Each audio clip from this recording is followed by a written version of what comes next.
ทุกคนก็เจอกันอีกเช่นเคยเนาะอย่างที่เห็นอยู่ในต้นคลิปแล้วตุกก็จะพามาเฮ็ดปลาแห้งหรือว่าปลาย่างปลาตากแห้งไว้กินแซ่บๆนะทุกคนเนาะซึ่งที่เห็นอยู่นี่ก็เป็นปลาที่ว่าพี่น้องเพิ่นไปหามาใหม่ๆสดๆเลยได้นี่ทุกคนเพิ่นเอามาฝากมาต้อนตุกก็เลยจะเอามาเฮ็ดเป็นปลาย่างหรือปลาแห้งเนาะซึ่งว่าเขาก็จะเอามาล้างทำความสะอาดมาคั่วมาชำแหละแบบนี้ก่อนที่ว่าเขาจะเอาไปมักกับเครื่องปรุงแล้วก็จะเอาไปตากแดดให้แห้งเนาะทุกคนเนาะซึ่งวิธีการอย่างที่เห็นนี่เลยเนาะนี่หลายๆคนก็น่าจะฮู้เนาะเวลาที่ว่าเขาเฮ็ดปลาแห้งปลาย่างก็ส่วนใหญ่ก็จะชำแหละหรือว่าจะพาจากด้านหลังของปลาลงมาแล้วก็จะมาพึ่งให้เป็นตูแบบนี้เวลาที่ว่าเขาไปตากไปอย่างมันก็จะได้เป็นตูปลางามๆนะทุกคนเนาะเดี๋ยวตุกก็จะคอยคั่วคอยชำแหละแบบค่อยๆล้างทำความสะอาดไปก่อนแล้วเดี๋ยวจะพาไปเฮ็ดในขั้นตอนต่อไปเนาะซึ่งขั้นตอนนี้ก็ค่อนข้างว่าใช้เวลาหน่อยนึงเนาะ กลัวที่ว่าจะคั่วจะล้างจะอย่างเรียบร้อยเนี่ยตุกก็จะค่อยๆเฮ็ดไปเดี๋ยวเฮาเบิ่งนำกันไปทางคลิปวิดีโอนี้เลยเนาะ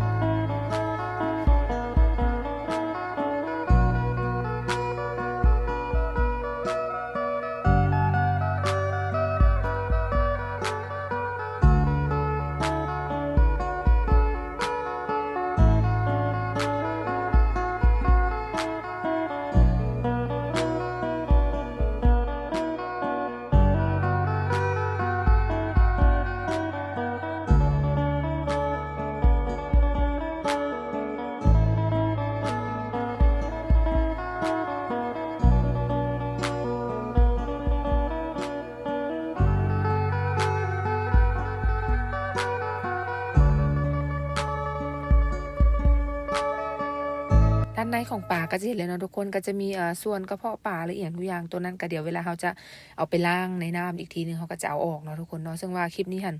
ก็เฮ็ดค่อยเฮ็ดไปแบบนี้นะทุกคนเพื่อว่าอยากให้เห็นละเอียดว่าเวลาที่เขาคั่วเขาเฮ็ดปลาย่างปลาแห้งเขาต้องมีวิธีชำแหละหรือว่าวิธีล้างวิธีทำความสะอาดปลาแนวใดเนาะก็เลยตุกจะบ่ได้วิวคลิปให้ไวเนาะก็จะไปแบบสโลว์ให้เบิ่งปกติเลยหลังจากที่เขาพาในส่วนของปลาเรียบร้อยแล้วเนาะชำแหละเรียบร้อยเขาก็จะเอามาล้างทำความสะอาดในน้ำสะอาดแบบนี้เนาะทุกคนเนาะซึ่งว่าวิธีนี้ตุกจะใช้เป็น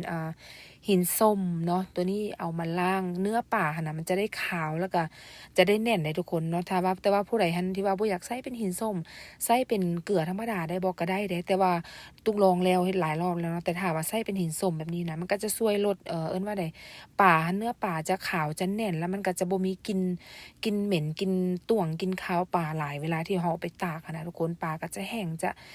ดีจะบ่มีกลิ่นเหม็นปลาว่าซั่นๆเนาะอันนี้ก็แต่ว่าในการล้างแนะนำว่าบ่ให้ดนเนาะทุกคนเด้อให้แช่น้ำหินส้มแบบนี้นะบ่เกิน3นาทีหรือว่า5นาทีในระหว่างที่เราล้างแบบนี้ก็ถือว่าเรียบร้อยเนาะถ้าว่าแช่ดนจนเกินไปมันจะเฮ็ดให้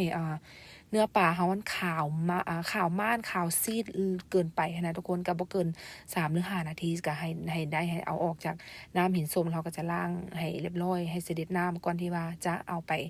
ปรุงกับเครื่องปรุงเนาะทุกคนเดี๋ยวตุ๊กก็จะคอยเฮ็ดไปตามวิธีที่บอกนี่เลยเนาะ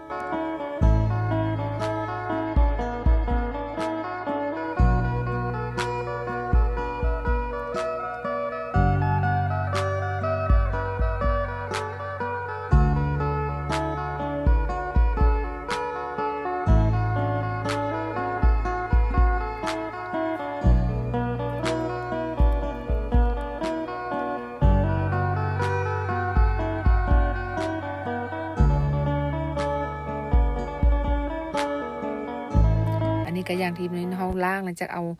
เครื่องในปลาหยังก็ต้องเอาออกให้หมดเด้อทุกคนเด้อแล้วก็เอาออกจากน้ำหินส้มที่ว่าเฮาแช่เฮาล้างแล้วเนาะแล้วก็ล้างด้วยน้ำสะอาดอีกรอบนึงแล้วเฮาถึงจะเอาไปเอือบหรือว่าเอาไปมักกับเครื่องปรุงอีกเทื่อนึงเนาะทุกคนเห็นเลยว่าเนื้อปลาก็จะขาวแบบนี้เลยนะทุกคนแล้วมันก็จะช่วยลดกลิ่นคาวปลาได้ดีหลายเลยได้ถ้าผู้ใดบ่ได้บ่เคยลองวิธีนี้ลองเอาวิธีนี้ไปใช้เบิ่งเนาะตุกลองแล้วระวังวิธีที่ว่าเอาเกลือล้างเอือบเกลือล้างแล้วก็หรือว่าล้างหินส้มนะตุกหันมักวิธีที่ว่าเอาหินส้มล้างหลายกว่าเนาะมันจะช่วยลดกลิ่นคาวปลาได้เนื้อปลาก็จะงามแบบนี้อีกได้ทุกคนเดี๋ยวตุกก็จะล้างอีกรอบนึงแล้วก่อนที่ว่าเขาจะเอาไปเอือบไปมักเนาะ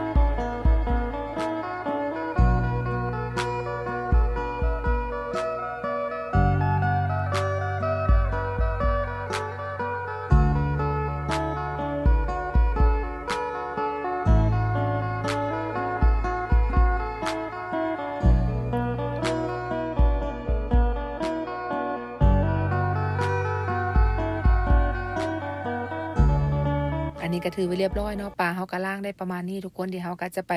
ขั้นตอนต่อไปเลยก็คือเฮาจะเอามา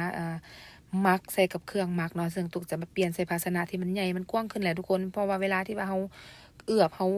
คนเฮามักป่ามันก็จะได้แบบคนแบบมักเครื่องปรุงได้สบายสะดวกแท้เนาะนี่ก็จะเอามาใส่ภาชนะที่ว่าใหญ่ขึ้นแบบนี้เนาะจะเฮ็ดก็บ่หลายดอกตุกเฮ็ดแต่3-4ตัวประมาณนั้นทุกคนซึ่งว่าจะเอามามักกับน้ำซีอิ๊วขาวเนาะซึ่งอันนี้น่ะในปริมาณที่ตุกเฮ็ดมันก็จะมี4ตัวตุกก็ใช้ซีอิ๊วขาวประมาณ3บวง3บวง3ช้อนโต๊ะเลยทุกคนแล้วก็จะมีในส่วนของเกลือน้ำตาลแล้วก็แป้งนัวเนาะผงชูรสอะไรทุกคนแล้วเกลือบ่ได้ใส่หลายตุกใส่แต่บวงเดียวแต่ส่วนว่าผงชูรสกับน้ำตาลอันนี้เฮาก็กะว่าเฮามักประมาณใดก็ใส่ประมาณนั้นเด้อทุกคนเด้ออันนี้ตุกก็บ่ได้ให้จะบ่ได้ให้อัตราส่วนที่ว่าเป๊ะๆเลยเนาะแต่ว่าในส่วนของน้ำซีอิ๊วขาวตุกใส่อยู่3ช้อนโต๊ะประมาณนั้นเนาะส่วนเกลือแป้งนัวน้ำตาลอันนี้เฮาไปใส่ตามที่ว่าเฮามักแต่ว่าแนะนำว่าต้องให้พอเกลือได้ทุกคนถ้าว่าเฮาใส่เกลือน้อยเกินไปมันจางเวลาที่ว่าเฮาเอาไปตากมันเนื้อปลาอาจจะมีกลิ่นเหม็นกลิ่นอย่างใดสิกะไว้ให้พอดีแต่ว่าบ่ได้เอือบแบบให้มันเค็มเลยทุกคนเนาะก็ให้พอดีกินหรือว่าให้มีรสนัวของผงชูรสไปนำเวลาที่ว่าเอามาทอดมันหยังมันก็จะได้แซ่บเนาะตุ๊กก็จะค่อยเอือบให้ทั่วให้เครื่องปรุงหั่นทั่วกับเนื้อปลาเลยเนาะก่อนที่ว่าเฮาจะเอาไปตากเนาะ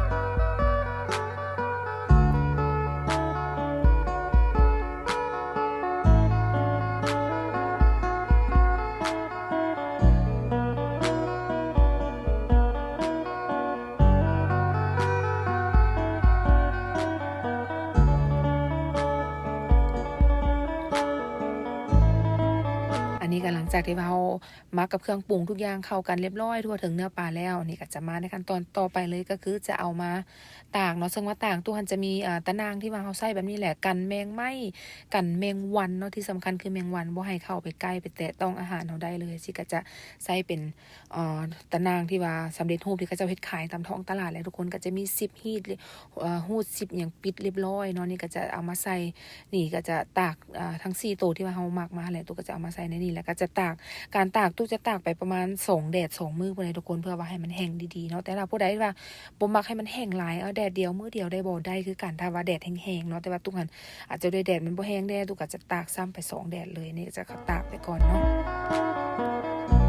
อันนี้ก็เร่งรัดตัดตอนทุกคนหลังจากที่ว่าเฮาตากครบ2แดดที่ว่าอย่างที่ตุ๊กบอกไปแล้วนี่ตุ๊กก็จะเอามาออกมาให้เบิ่งเนาะซึ่งว่าเนื้อปลาเฮาก็จะแห้งพอดีเลยเด้อทุกคนแต่ว่าถ้าบางคนก็จะใส่เป็นปลานิ้นปลาอย่างปลาสลิดบ้านเฮาเฮ็ดเป็นปลาแดดเดียวนะก็ได้แต่ว่าอยู่นี่ฮั่นส่วนหลายหายากทุกคนอันนี้เป็นปลาธรรมชาติที่ว่าเขาเจ้าไปหามาได้ก็จะได้กินปีละเทื่อประมาณนั้นแหละเนาะตุ๊กก็จะเอามาเฮ็ดแห้งจะเห็นเลยว่าเนื้อปลานะทุกคน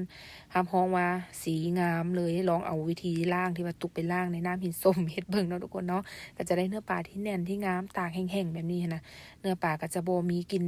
ข้าวปลาบ่เหม็นบ่ต่วงสาบปลาว่าซั่นๆเนาะตุ๊กจะมาให้เบิ่งในนี้เนาะประมาณนี้เด้อทุกคน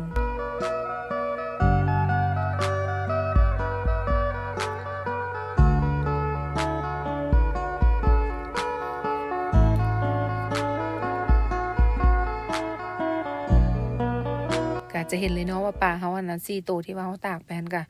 เนื้อจะงามทุกคนสีงามเนื้องามเพราะว่าได้แดดดีพอดีเป๊ะ2แดดที่ตากไปนะเพราะว่าปลาก็จะค่อนข้างว่าตัวใหญ่หน่อยนึงเนาะตัวใหญ่ๆกลางๆประมาณนี้เนี่ยตุ๊กก็จะตาก2แดดพอดีเดี๋ยวแล้วแบบนี้เขาจะไปเบิ่งในขั้นตอนเดี๋ยวตุ๊กจะมาทอดให้เบิ่งทุกคนอันนี้ก็คือการทอดเขาก็ตั้งน้ำมันกับใช้ไฟกลางเนาะทุกคนเนาะหลังจากที่ว่าน้ำมันเขาพอร้อนได้แล้วสิเขาก็เอาปลาหันลงไปทอดเนาะนี่ก็จะค่อยๆทอดใช้ไฟกลางไปจนกว่าสีปลาหันจะเหลืองงามพอดีกินได้กินแซ่บมาถึงเจ้าออกเนาะ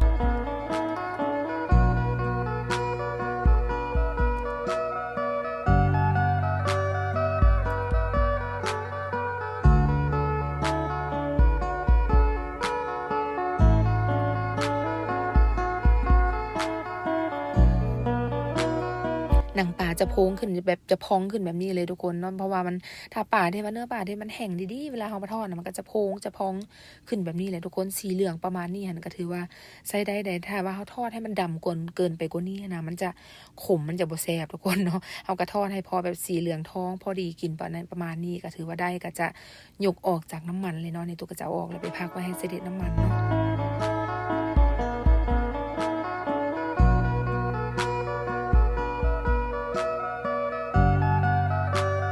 อั นนี้ก็จะใส่เป็นกระดาษห้องซับน้ำมันแบบนี้ก็จะช่วยดูดน้ำมันออกได้ดีเลยทุกคนสีก็ประมาณนี้เนาะซึ่งว่าเฮ็ดมา4ตัวตุกก็บ่ได้ทอดเบิดดอกก็จะทอดให้เบิ่งเป็นแซมเปิลไปประมาณ2ตัวประมาณนี้ว่าหลังจากที่เฮาเฮ็ดตากแห้งแล้วเฮาก็มาทอดกินแซ่บๆแบบนี้เลย 2-3 ตัวเฮาก็ทอดแบบนี้เนาะตุกก็จะทอดแล้วก็จะกินเอาไว้เฮ็ดเป็นแจ่วป่นปลาแห้งหั้นน่ะทุกคนก็แซ่บคือกันได้อันนี้ตุกก็จะแบ่งกินแดแล้วก็จะแบ่งไปเฮ็ดป่นปลาแห้งแดเนาะนี่ก็จะประมาณนี้สีที่ทอดมาก็ได้งามเหลืองประมาณนี้เลยทุกคนสำหรับการเฮ็ดปลาแห้งปลาตากแห้งก็บ่ได้มียุ่งยากเลยเนาะหลังจากก็จะเฮ็ดตามขั้นตอนสเต็ปเคล็ดลับที่บอกมาในเบื้องต้นหันทำฮองว่าจะได้ปลาแห้งที่ว่าสีงามรสชาติก็แซ่บแบบนี้เลยเนาะทุกคนเนาะสำหรับคลิปนี้หันก็ต้องขอบใจทุกคนหลายๆที่ว่าเข้ามาให้การสนับสนุนช่องของตุกกี้อิน USA ตลอดมาเลยเนาะแล้วเดี๋ยวจังได๋เฮาก็มาเจอกันใหม่ในคลิปหน้าเนาะทุกคนเนาะอย่าลืมกดติดตามกด Subscribe กดคอมเมนต์เพื่อเป็นกำลังใจให้กับเจ้าของช่องแดเนาะแล้วจังได๋เฮาก็มาเจอกันใหม่ในคลิปหน้าหรือว่า EP หน้าเนาะทุกคนเนาะสำหรับคลิปนี้ก็ต้องขอบใจทุกการรับชมหลายๆเนาะ